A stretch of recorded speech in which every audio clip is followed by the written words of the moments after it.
Alright, so our lesson today is going to be on the story Feathered Friend by Arthur Clarke, and we're going to be focusing on inferences and evidence. So I know you guys in humanities class have been focusing on reading a text through reading a text through a specific tone, like through tone, looking at mood. So today we're going to read the text and we're going to focus on inferences and kind of reading between the lines and what that means. So a quick warm-up for us before we read the story. If you looked at space and could bring one pet, what would you bring? Think for a minute, and I want to hear what you guys think. You live in space. You get to bring one pet with you. Raise your hands, what do you think? Yes? I would be a cat because I'm chill and I wouldn't knock everything off of the inside. Yeah, they wouldn't knock anything off. Zero gravity, could be fun. Yeah? The goat. A what? The goats. He would be cool. Why would you want to bring the goat? I don't know because he's a goat. I would like to have him in space. What about you? A dog. A dog? Why is that? Because I love him and I have a good connection with him. Ooh, that's a good reason. Alrighty, so today's objective. Who wants to read our objective to the class? Yes. Students will be able to cite at least two pieces of textual evidence to support an inference about a feathered friend that answers the essential question: is technology helpful or harmful in our lives? Perfect, thank you. So the story we're going to be reading today is about people who live in a space station. And in that space station, they bring a pet with them. One person brings a pet with him. And we're going to find out with technology how that could be helpful or harmful. So we're focusing on our essential question. Who wants to read the essential question? Yes? Is technology helpful or harmful in our lives? Yeah, so that's the essential question we're going to be focusing on today. I know I have a phone. How many of you guys have phones? Yeah, you use laptops every day. And there are some really good things that can come with technology, right? You can FaceTime your friends. You can share a Google Doc. You guys do a lot of Google Classroom, right? But there are also a lot of downsides that come with technology. Like when your computer and you're FaceTiming someone, what if your computer dies and you have to plug it in? So it can be really cool, but there can also be downsides, like your computer dying, your phone dying. I know a couple weeks ago there was a glitch and Canvas was down and Google Classroom was down and everything was down. So it can be really helpful, but not all the time. Alright, so inferences, we're going to be talking about inferences today. Now inferences, you're reading between the lines. It's not exactly what the text says, but you can figure it out using context clues and your thinking. So an inference is going to be the text clues and your thinking, and that's how you create an inference. So it's not explicitly what the text says, but it's what your thinking gathers from the text to make an inference about what's going on. So while the story doesn't say it directly, you can figure it out using clues. So we'll practice one moment here. Look at this picture. Now we don't have any text with this. It's just the picture. So we can't read what the picture is telling us, what the picture is about, but from looking at it, what do we see in the picture? What do we notice? Yeah. I see this one guy who looks angry. Yes, he looks angry. So facial features, we can look at the clues they're giving us. What else do we notice? She's in a movie theater and typically in movie theaters you can't use your phone. Yes. Well, how do you know it's in a movie theater? Because the seats and the way that they're staring at, like, facing forward. Yes. And she's on her phone, which you typically not allowed in movie theaters, right? What else do we notice about the picture? There's like a guy up in the middle. He's pointing at the person with the phone. Yeah, so probably she's a distraction is what we can gather. So all these things that we've inferred about, they're in a movie theater, she's on the phone, she's in trouble, she's not supposed to be on the phone. What can we infer about this guy here? He looks pretty official. Who do we think he is? Yes? He could be like a movie theater security or something. Yeah, movie theater security. He looks pretty official. He's probably working there telling her she shouldn't be on the phone. Now, there's no text here. It didn't tell us anything. But with our context clues and our thinking, We infer so many things about this one picture. They're in a movie theater. She's on the phone. She's getting in trouble. He works at the movie theater. So that's really what inferring is about. Not what it tells us explicitly, but what we can infer from what we see and what we notice. All right, so in page 273 in your Pearson book, we're going to practice making inferences. So I have a worksheet to hand out to all of you. This is going to be your evidence and inference chart. So on here, please write your name and the date and the class period, of course, and then we're going to read the story twice. The first time we hear the story, we're just going to listen to it. We're not going to write anything down. We're just going to listen to the story and process what it's telling us. And then the second time, we're really going to listen for meaning, and then we're going to start making our inferences. What's the date today? It's the 14th today. All right, so name on your paper, date, your class period.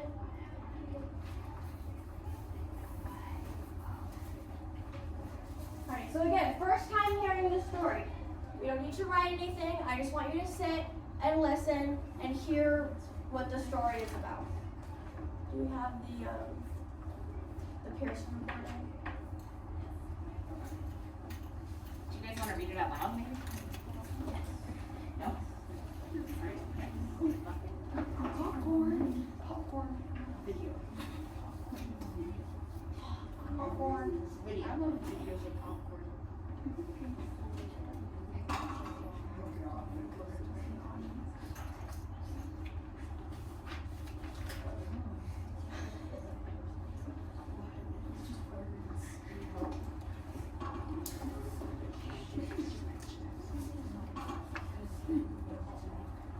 So while we're getting this up, we're looking at the story. We'll turn to the page. It's called A Feathered Friend by Arthur Clarke. Looking at the picture, the front page, we talked about space, we talked about technology. So what are we looking at the background? Let's read the background. It says, this story was written during the 1950s, a time of growth and technological advancement in the United States. The possibility of space exploration created a feeling of immense potential. This optimism about the future influenced all areas of the arts, especially popular literature, in what is now called the golden age of science fiction.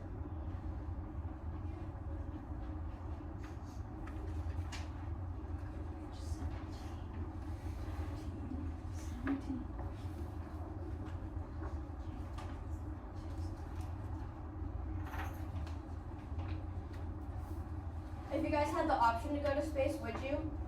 No. No? No. Alright, raise your hand if you would go to space. I would go with you, Subku. If they were going.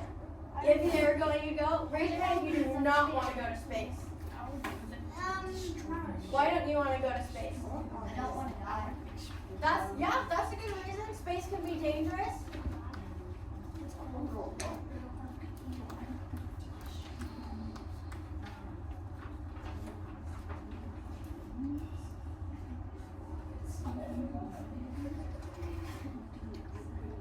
And if I was the character in this story, and I could bring a pet to space, I would bring maybe something small so I wouldn't get caught.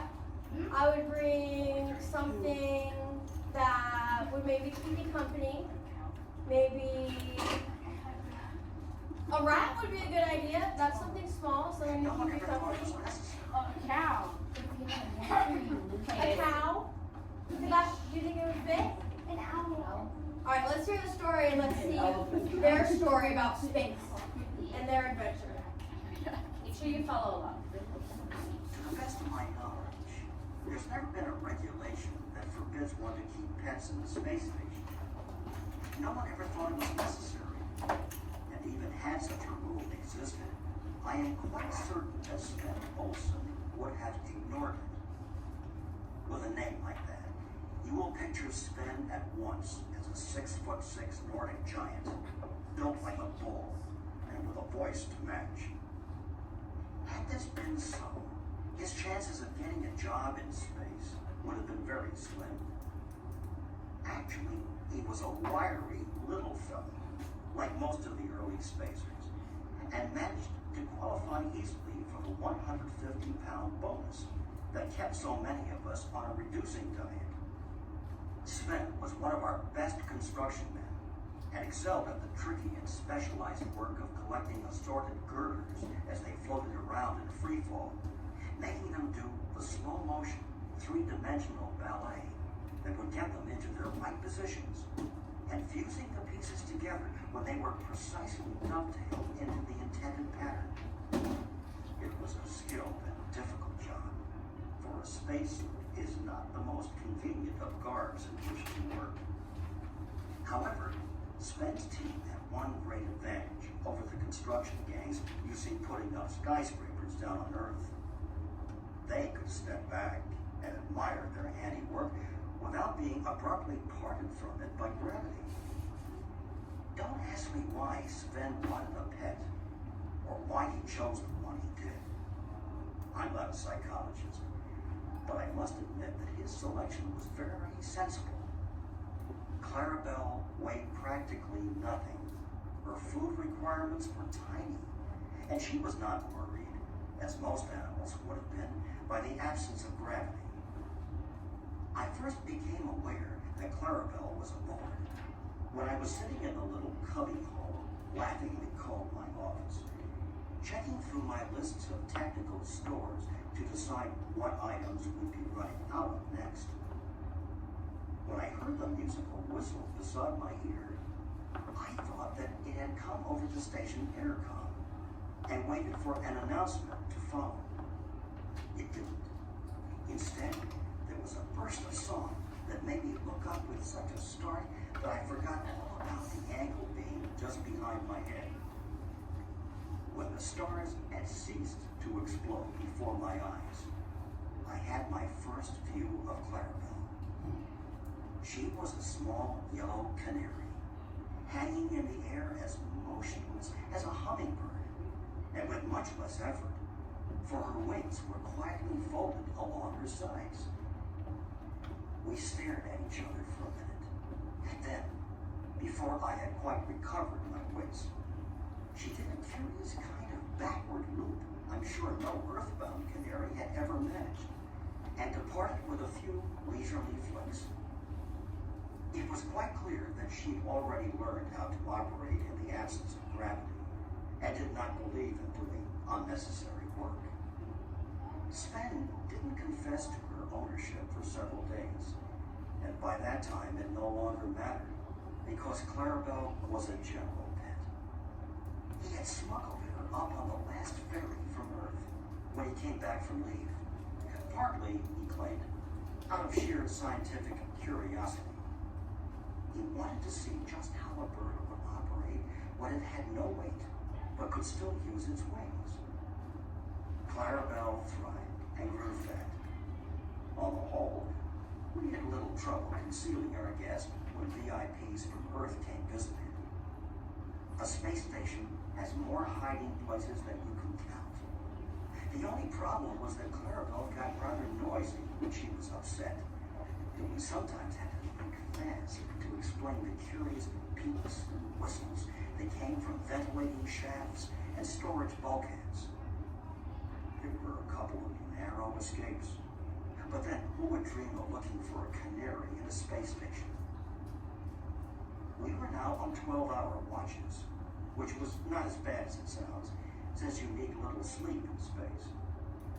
Though, of course, there was no day and night when we were floating in permanent sunlight, it was still convenient to stick to the terms. Certainly, when I woke that morning, it felt like 6 a.m. on Earth. I had a nagging headache and vague memories of fitful, disturbed dreams.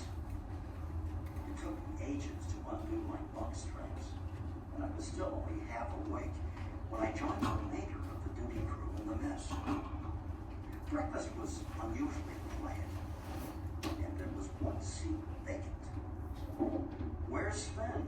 I asked, not very much caring. "He's looking for Clarabelle," someone answered. "Says he can't find her anywhere. She usually wakes him up."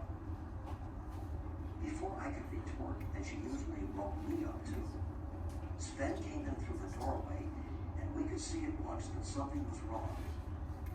He slowly opened his hand. There lay a tiny bundle of yellow feathers with two clenched claws sticking pathetically up into the air. What happened?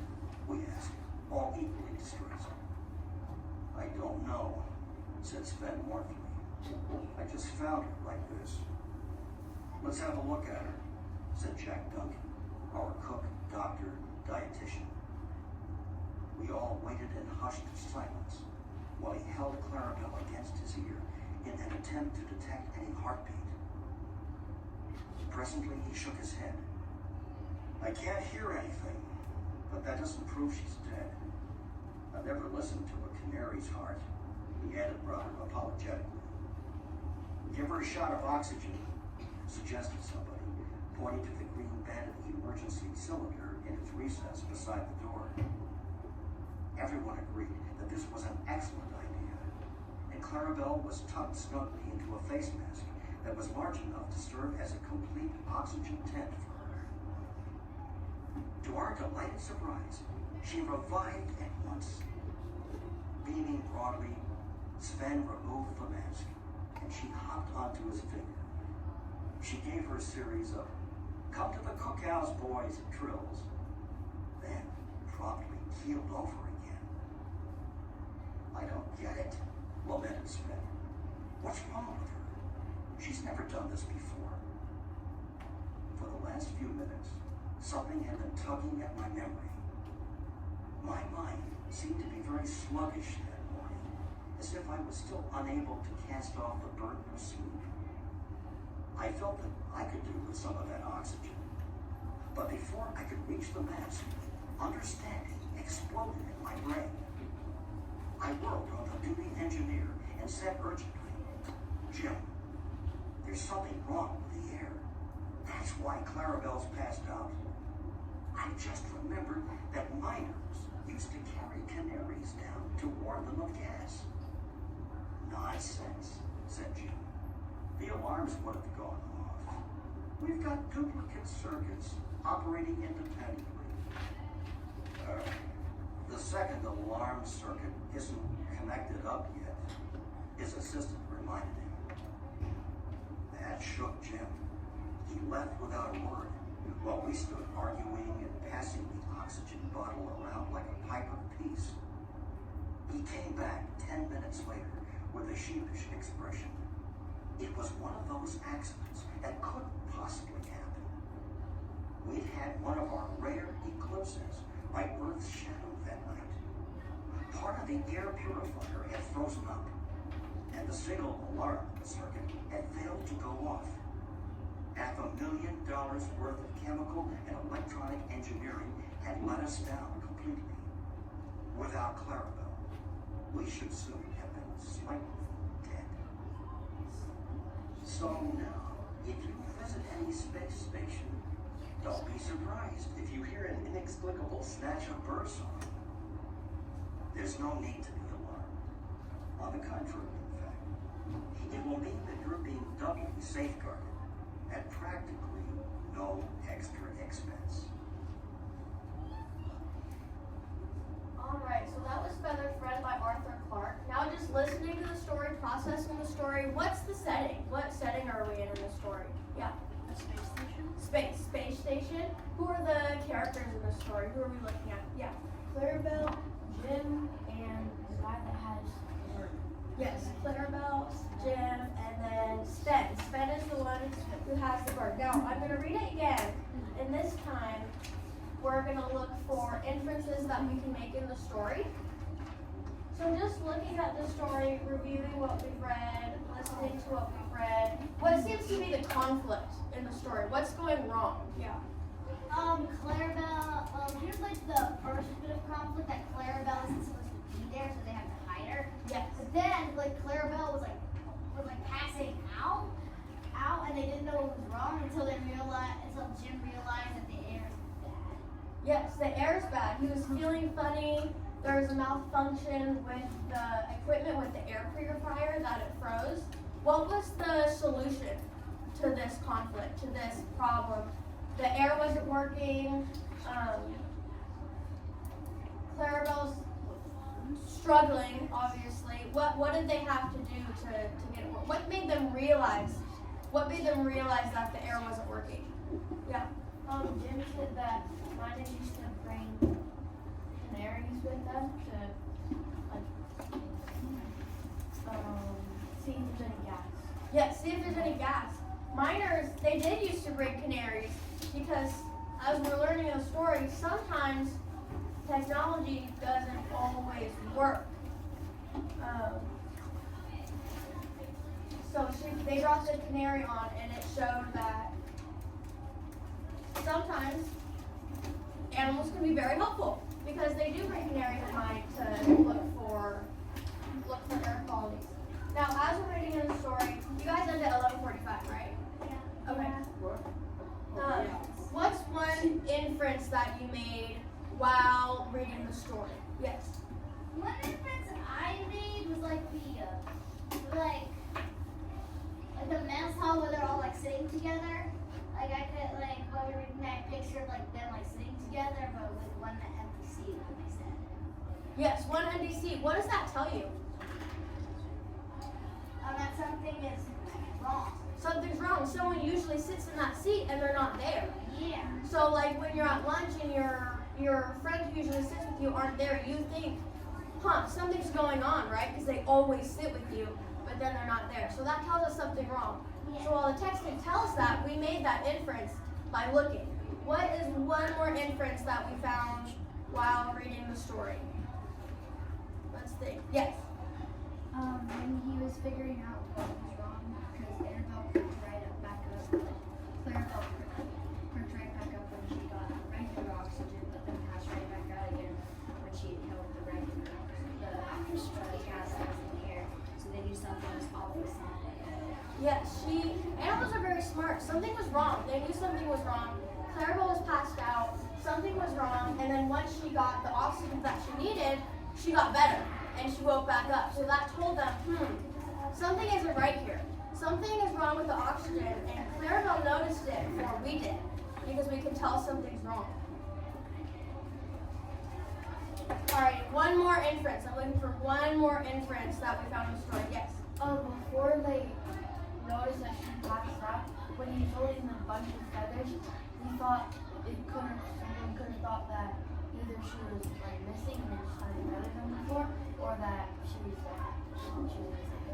Yes, absolutely. So even though the text didn't say that explicitly, we kind of read between the lines, using what we know, what the story is telling us, to make a guess or an assumption about what's going on. And that helps us read the story along, use our context clues.